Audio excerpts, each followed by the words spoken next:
Good morning बच्चों। अब class 6 और लेसन फर्स्ट हमारा जो था बच्चों, अवधपुरी में राम। तो आज उसका आपको मैं गृह कार्य दे रही हूँ। अब गृह कार्य में आपको समझना है कि आपको होमवर्क कैसे करना है। तो पहले देखिए, यहाँ पे लिखा गया है, निम्नलिखित गद्यांशों की संदर्भ सहित व्याख्या व प्रश्नों के उत्तर दीजिए। किन्हीं एक की संदर्भ सहित व्याख्या व प्रश्नों के उत्तर, यानी मैंने आपको 2 दिए हैं, 2 में से आपको एक करना है। और एक करना इसलिए है क्योंकि आपको पता चले कि करना कैसे है। इसके पहले भी मैंने आपको ये बच्चों होमवर्क दिया हुआ है, कैसे करना है वो सारी चीज़ें बताई गई हैं। अब इसमें देखिए कि कैसे समझना है, समझ के उस हिसाब से होमवर्क कीजिएगा। जैसे यहाँ पे देख लीजिए, वह कौशल राज्य की राजधानी था, राजा दशरथ वहीं रहते थे, उनके राज्य में दुख का क्या भला काम, राजा दशरथ कुशल योद्धा और न्यायप्रिय शासक थे। अब ये जितनी भी लाइनें लिखी हैं देखिए, उसके नीचे अंडरलाइन दी गई है। अब इसी के हिसाब से आपके क्वेश्चन बनेंगे। पहला है, उपयुक्त गद्यांशों की संदर्भ सहित व्याख्या लिखिए। दूसरा आता है, रेखांकित अंशों की व्याख्या कीजिए। राजा दशरथ कहाँ रहते थे और राजा दशरथ कैसे शासक थे। ये सभी क्वेश्चन का आंसर आपके इसी अंडरलाइन में दिया हुआ है और आपको इसी को खोज के करना है। गद्यांश संदर्भ मैंने आपको बच्चों दिया हुआ है कि कैसे करना है, तो उसको प्रॉपर और नीटली आप लोग कीजिएगा। अब इसी में मैंने आपसे कहा था कि मैंने आपको 2 दिए हैं, जिसमें से आपको एक ऑप्शन मैंने आपको बताया है। अब दूसरा देख लीजिए, राजा नाग को अपना वचन पूरा करना चाहिए, रघुकुल की रीत यही है, प्राण देकर भी आपको पूर्वजों ने वचन निभाया है, आप राम की चिंता ना करें। अब जितने में अंडरलाइन है उसी के हिसाब से आपको दोबारा गद्यांशों की संदर्भ सहित व्याख्या, सेम वही क्वेश्चन होंगे बच्चों, लेकिन यहाँ पर स्टार्टिंग के जो 2 हैं, जैसे उपयुक्त गद्यांशों की संदर्भ लिखिए, ये आपके जितने भी पैराग्राफ ऐसे बनेंगे उन सब में ये पूछा जाएगा। और रेखांकित अंशों की व्याख्या, क्योंकि इसी पर आपको अपने हिसाब से उसको संदर्भ को व्याख्या करनी है। मैंने आपको दिया है क्वेश्चन आंसरिंग का, तो उसमें जिसमें जो मैंने एक्सरसाइज बताई थी उसमें आपको ये चीज़ करनी है। अब यहाँ पे क्वेश्चन बदल जाएंगे। जैसे देखिए, यहाँ पे गद्यांशों की संदर्भ सहित व्याख्या वो हमने बता दी है, रेखांकित अंशों की व्याख्या ये भी आपको बताया गया है।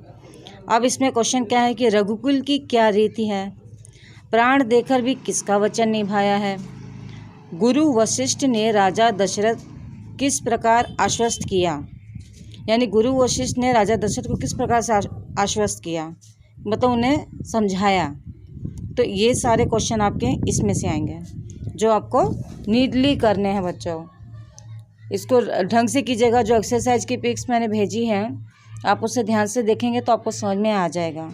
और फिर भी अगर आपको कोई डाउट होता है तो आप पूछ सकते हो, ठीक है। तो ये आपका पहला पैराग्राफ है। हमें यहाँ संदर्भ से ये गद्यांश है। गद्यांश, जब भी हम किसी गद्यांश को पढ़ते हैं लिखते हैं तो उसे हमें इसी प्रकार से उसकी व्याख्या करनी है।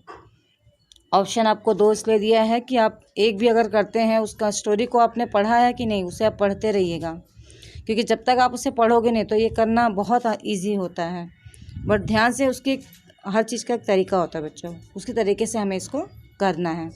अब इसी प्रकार से आप ये कीजिएगा। ये करने के बाद अब आपका आएगा प्रश्न नंबर 2, निम्नलिखित प्रश्नों के उत्तर दीजिए और सभी प्रश्न अनिवार्य हैं, यानी कि यहाँ पर आपको सारे प्रश्न करने हैं। तो इसी प्रकार से आपको इसमें भी करना है। अब इसमें क्वेश्चन कैसा आएगा, इसमें मैंने शॉर्ट क्वेश्चन दिए हैं, जिसमें थोड़े से लॉन्ग भी है थोड़े से शॉर्ट भी हैं, ठीक है।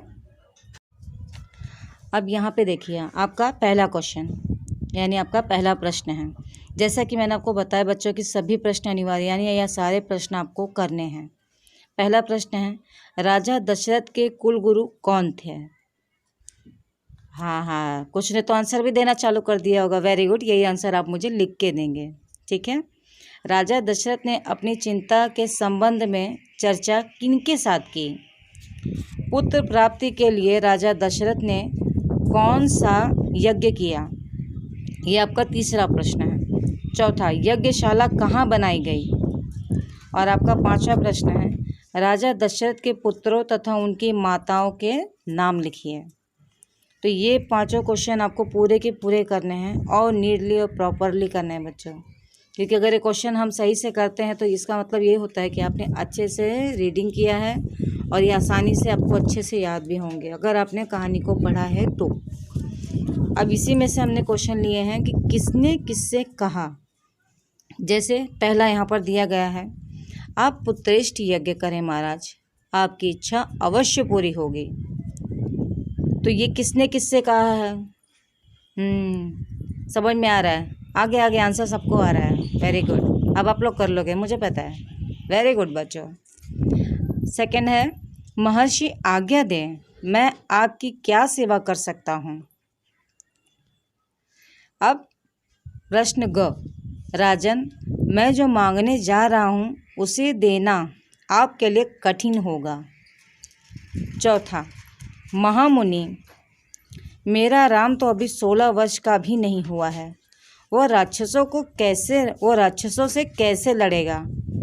अभी सभी चीज़ों में जब हम आप कहानी को पढ़ेंगे तो उसमें दिया गया है और आपके एक्सरसाइज में भी ये दिया गया है बच्चों। अब देखना है बच्चों ने कितनी अच्छे से रीडिंग की है, तैयारी की है। वो सारे क्वेश्चन आंसर आप मुझे होमवर्क दोगे तो मुझे पता चलेगा कि बच्चों को कितना अच्छे से समझ में आया है।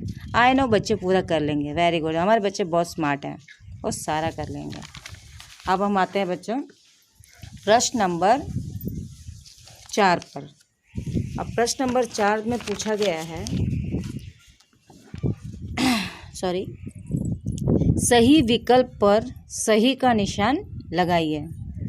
अब इसके अंतर्गत हम देखेंगे, पहला आपका आता है, अवध में किसके किनारे एक अति सुंदर नगर था। हाँ, तो जिसे आंसर आ रहा है वो बहुत आसानी से इसे कर लेगा। पहला है कावेरी, दूसरा है सरस्वती, तीसरा है गंगा और चौथा है सरयू।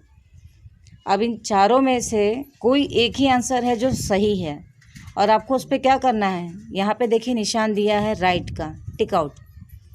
ये राइट का टिक आउट आपको ये जो सर्कल हमने बनाया है इस सर्कल पे आपको उस पर करना है और उसी हिसाब से आप मुझे आंसर दोगे। अब हम अगला देखते हैं। अगला क्वेश्चन है, तीनों रानियों के कितने पुत्र थे। जैसा कि मैंने पहले भी कहा है, आपको 4 आंसर शीट दी गई है। अब ये देखना कि बच्चों ने कैसे और कितने अच्छे से पढ़ाई की है। तो यहाँ पे मैंने ऑप्शन में दिया हुआ है आपको, जैसे 4 है, 3 है, 2 है, 1 है।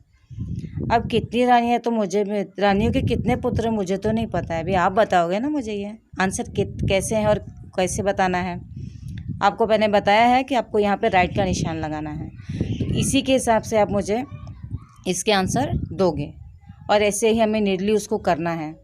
और ध्यान से कीजिएगा, घाई नहीं करनी है, नीट और क्लीन होना चाहिए। अब बच्चों आपका आता है ग, विश्वामित्र कभी स्वयं थे। अब वो स्वयं क्या थे, किसान थे, ब्राह्मण थे, क्षत्रिय थे या राजा थे। अब इसमें जो सही है वो आंसर आपको देना है, ठीक है। तो ये क्वेश्चन आंसर आपको समझ में आ गया बच्चों। इसमें आपको सिर्फ टिक आउट करना है, क्वेश्चन को ढंग से पढ़िए और ढंग से पढ़ने के बाद उसमें जो राइट है उस पर आपको टिक आउट कर देना है, यानी कि ऐसा निशान आपको लगा देना है। तो इससे आपको करने में भी इजी होगा और नीडली इसको आप लोग कर लीजिएगा।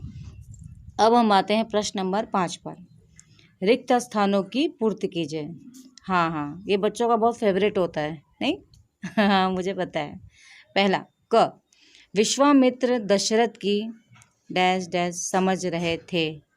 अब विश्वामित्र दशरथ की क्या समझ रहे थे वो आपको आंसर लिखना है। वह मेरी, फिर यहाँ पे डैश आ गया है, बुढ़ापे की संतान है। जो बच्चे हमारे पढ़ रहे हैं अच्छे से, नीडली उसकी पढ़ाई कर रहे हैं, रीडिंग कर रहे हैं, तो उनके लिए बहुत आसान है, चुटकियों का काम है, नहीं बच्चों। अब यहाँ पे ग आया, यहाँ पे देखिए डैश दिया हुआ है, बिगड़ती देखकर मुनि वशिष्ठ आगे आए। अब आपका आता है घ, दशरथ ने मुनि, फिर डैश है की बात दुखी, फिर आता है डैश मन से स्वीकार कर ली, और यहाँ आता है अंगा, दोनों, फिर डैश है बच्चों, बिना, उसके बाद वापस से देखिए डैश है कि ये महर्षि के साथ चल पड़े। तो ये आपके 5 रिक्त स्थान हैं जो आपको अच्छे से नीडली लिखने हैं और साफ़ सुथरे लिखिएगा बच्चों, राइटिंग सबकी एकदम अच्छी होनी है। आई नो बच्चों की राइटिंग बहुत अच्छी है। चलिए अब हम अपना देखते हैं प्रश्न नंबर 6, शब्दार्थ लिखो। अब शब्दार्थ में बच्चों एक्सरसाइज में हमने शब्दार्थ आपको लिखवाए हैं, तो उन्हीं शब्दार्थों को आपको ढंग से करना है। जैसे पहला है दर्शनीय, दूसरा है पुत्रेष्ठी, तीसरा कुशाग्र, चौथा पुत्र वियोग,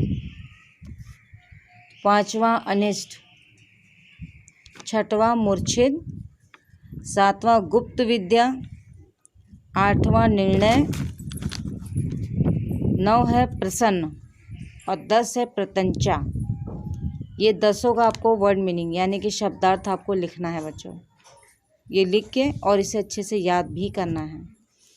अब यहाँ पर एक प्रश्न ऐसा है जो मैंने आपको पूछा है। अब यहाँ प्रश्न 7 में है कि राम के बारे में वो उनके व्यक्तित्व की, मतलब आप राम को, अगर आपने अवधपुरी में राम को पढ़ा है तो उस पढ़ने में आपने क्या समझा है, आपने राम के बारे में क्या जाना है। और अगर आपने राम के बारे में जो भी जाना है वो आपको अपने तरह से यानी अपने हिसाब से उसको समझ के और उसकी संक्षेप में जानकारी आपको देनी है। अब आप चाहे उसे नंबरिंग वाइज भी दे सकते हैं या शॉर्ट में उसको लिख के मुझे बताइए कि आपने राम के बारे में क्या जाना है। ठीक है बच्चों, बिल्कुल मुश्किल नहीं है बच्चों, आप आराम से कर लोगे, बहुत अच्छे से कर लोगे। लेसन को अच्छे से अगर आप पढ़ोगे तो आपके लिए करना बहुत आसान है, उसमें कोई दिक्कत नहीं है। तो आप इसके बारे में या तो राम के बारे में आपको 10 लाइन में लिखना है या आप बच्चों चाहो तो संक्षेप में मुझे लिख के दिखाइए। ठीक है, तो इसे अच्छे से कीजिएगा बच्चों। हैव अ गुड डे और अच्छे से रीड कीजिएगा। ठीक है, सिर्फ लिखना नहीं, रीड भी करना है।